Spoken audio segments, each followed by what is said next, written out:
For the first time through this video, I present to you the rabbit tortoise model of cancer cure. खास तौर पे अगर आप cancer के patient हैं तो ये जो मॉडल मैं आपको पेश कर रहा हूँ इसकी मदद से घर बैठे ही आप कैंसर को क्योर कर सकते हैं. You must try this. और इसके 4 स्टेप हैं. पहला स्टेप में हम आते हैं द रूल नंबर 1. याद रखिए, हम सबके बॉडी में डिटेक्टेबल अमाउंट में इंडोलेंट कैंसर सेल्स होते हैं. इंडोलेंट क्या है? यानी कि डोरमेंट. एक ऐसे कैंसर सेल जो बायोप्सी से या पेट स्कैन में डिटेक्ट तो हो जाएंगे लेकिन जिंदगी भर आपको परेशान नहीं करेंगे. इस टॉर्टोइस की तरह जो इस बाउल में रखा हुआ है. इमेजिन कीजिए ये आपका बॉडी का ऑर्गन है.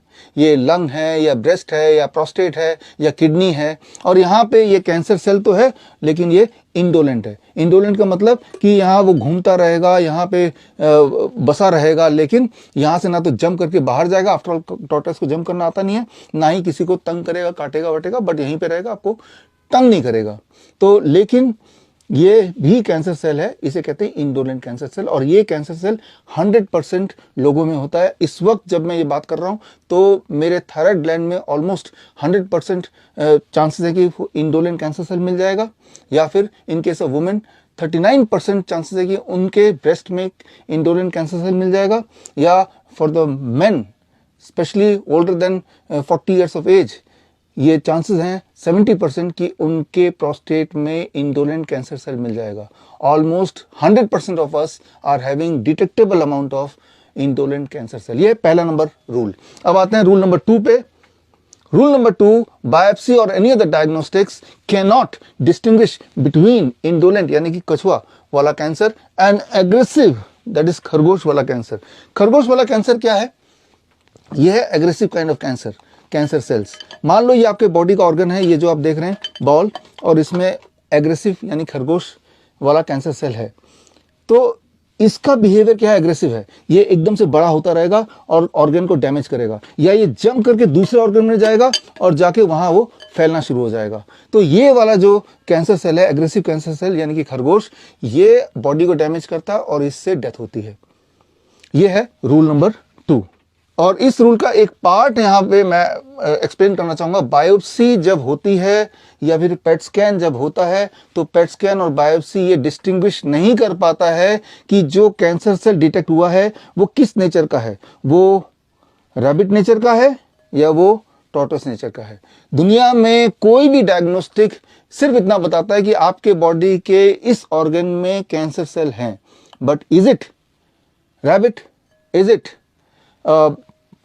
टॉर्टोइस, ये डिस्टिंग्विश करने वाला साइंस अभी तक नहीं आया है. यहाँ पे एक इंपॉर्टेंट बात आपको समझना होगा. इसको समझाने के लिए मैं एग्जांपल देता हूँ कि ये एजम्पशन मान लिया गया कि कैंसर सेल अगर बॉडी में होगा तो वो आपको डैमेज करेगा, वो आपकी डेथ कर देगा, आपको मर्डर कर ही देगा. ये एक एजम्पशन है.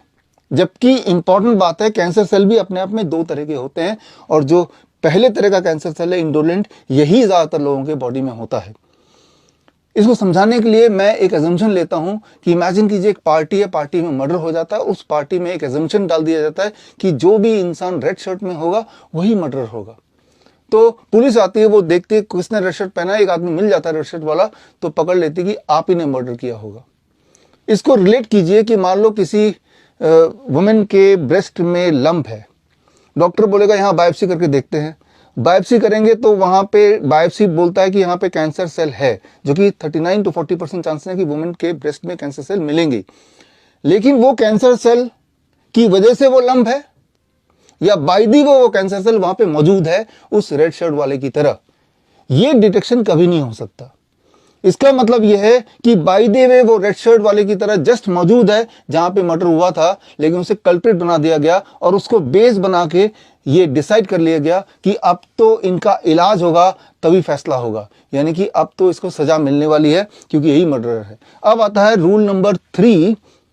वो ये कि बाय द वे अगर वो इंडोलेंट कैंसर सेल था जो कि आपके लिए बिल्कुल भी खतरनाक नहीं था, लेकिन जब ऐसे कैंसर सेल के मौजूदगी में रेडिएशन कीमोथेरेपी करते हैं या फिर सर्जरी करते हैं तो ऐसे कैंसर सेल अक्सर एग्रेसिव कैंसर सेल में, खरगोश में कन्वर्ट हो जाते हैं.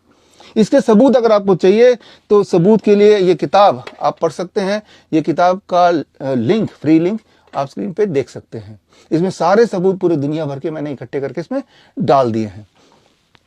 तो चाहे ट्रीटमेंट हो, रेडिएशन, केमोथेरेपी, चाहे ट्रीटमेंट सर्जरी हो, even diagnostic biopsy, it may cause a conversion of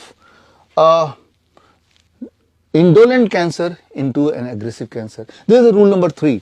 अब आते हैं फाइनल रूल नंबर 4 में। रूल नंबर 4 ये है कि मान लेते हैं कि आपके बॉडी में जो कैंसर सेल है वाकई में वो डेंजरस है, एग्रेसिव नेचर का है, जो बॉडी में फैल रहा है, बॉडी को डैमेज कर रहा है, आपको तंग कर रहा है, राइट? यही असली कल्प्रिट है।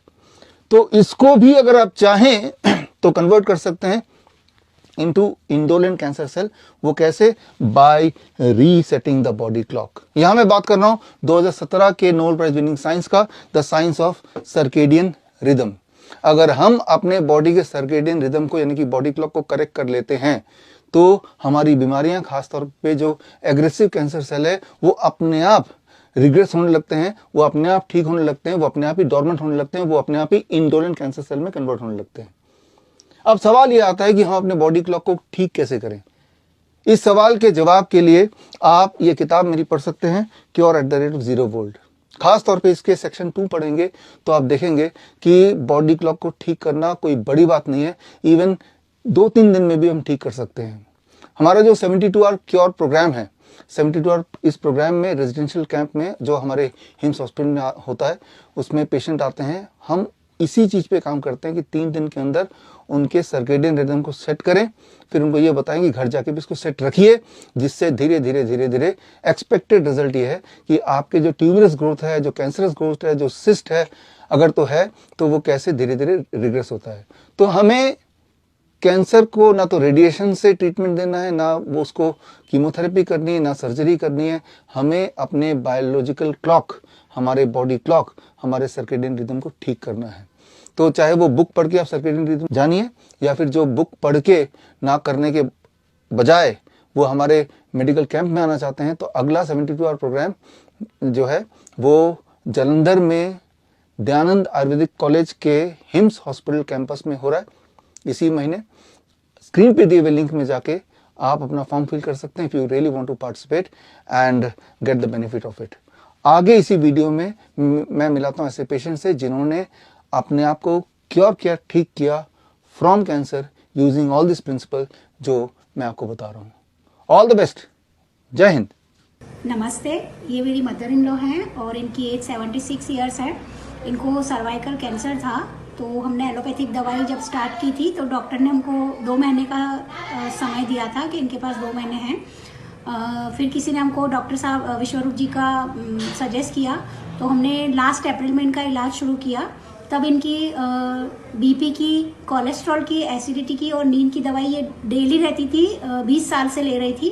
जो डॉक्टर साहब का इलाज शुरू करने के बाद 1 महीने के अंदर सारी दवाइयाँ बंद हो गई और इनका जो रोग था इसमें भी इनको बहुत आराम मिला है।